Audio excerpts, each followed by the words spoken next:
আমি যখন ক্লাস 9-এ পড়তাম তখন আর কি ফেসবুকে একটা ছেলের সাথে আমার সাথে পরিচয় হয়।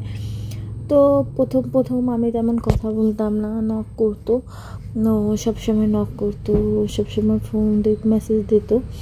তো আমি মাঝে মধ্যে ওর সাথে কথা বলতাম, মাঝে মধ্যে বলতাম না, মানে ততটা গুরুত্ব দিতাম না।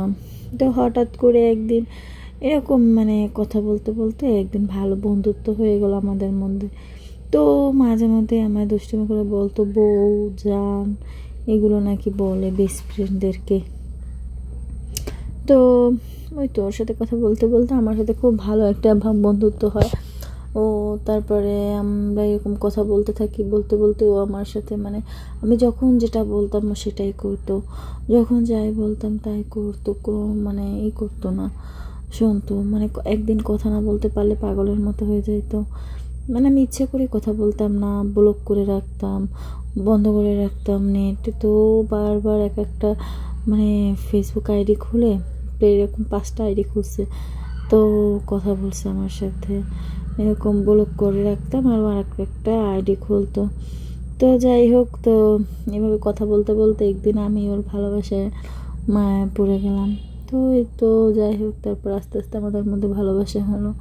তো আমাদের বন্ধু, আমার যে বান্ধবীরা ছিল তাদের সাথে বলার পর তারা তো মানে তারা পছন্দ করে নাই। তারা বলছে যে এই অল্প বয়সী একটা ছেলের সাথে তোর সাথে মানায় না। তারপরে ও ছিল একটু শর্ট। তো আমার বান্ধবীর অনেক আমার নিষেধ করছিল, তো আমি শুনি নাই। তো আমি ওর সাথে কথা না বলতে পারলে আমারও একদিন ভালো লাগতো না। তো যাই হোক, তারপরে এরকম কথা বলতেছি। তো এরকম 1-1.5 মাস কথা বলার পরে তারপরে বলতেছে যে আচ্ছা আমরা দেখা করি। তারপরে ও ছিল রাজি হয়ে গেল, আমিও রাজি হলাম।